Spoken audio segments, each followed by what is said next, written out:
Potash ready হয়ে গেছে দেখো সুইমিংয়ে যাওয়ার জন্য। সুইমিংয়ে যাওয়ার আগে ড্রেসটা আমি ওকে আগের থেকেই পরিয়ে দিই, তাহলে খোলার অসুবিধে হয় না। আর চুলটা দেখো বেঁধে দিয়েছি। ঘোর পটাশ, যেহেতু ওর চুলটা অনেক বড়, তো চুলটা এইভাবে আমি মুড়িয়ে দিয়েছি। এবার ক্যাপটা পরলে চুলটা ভেজে না। তুমি চুলটা আসিয়ে দেবে আর তুমি দাঁড়িয়ে পড়বে এরকম করে ধরে। আর সুইমিংয়ে যাওয়ার আগে ওকে এই দাঁড়াও না, এই ক্রিমটা আমি খুব ভালোভাবে লাগিয়ে দিই, তাহলে কি হয় আর স্কিনটা বাজে হয় না। কারণ জলে প্রচুর পরিমাণে ক্লোরিন থাকে।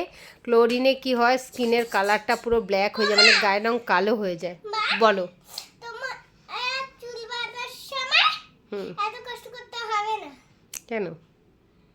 তুই চুলটা আসিয়ে নেবে আর এরকম ধরবে দাঁড়িয়ে, তারপর আমি ঘুরবো, ঘুরতে ঘুরতে একটা খোপা হয়েছে, তারপর গাদা দিয়ে বেঁধে দেবে।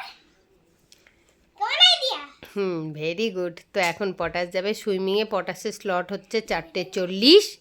তো পটাশ অলরেডি রেডি। আর সুইমিংয়ের অন্তত 1 ঘন্টা আগে খাওয়ানো উচিত। তো আজকে আধা ঘন্টা হলো পটাশের, এই ধর 10 মিনিট হয়েছে খাওয়া হয়েছে, মানে সুইমিংয়ের আধা ঘন্টা হবে আর কি। একটু কষ্ট হয়ে যাবে। ফ্লোরিং শিখে গেছিস না পটাশ?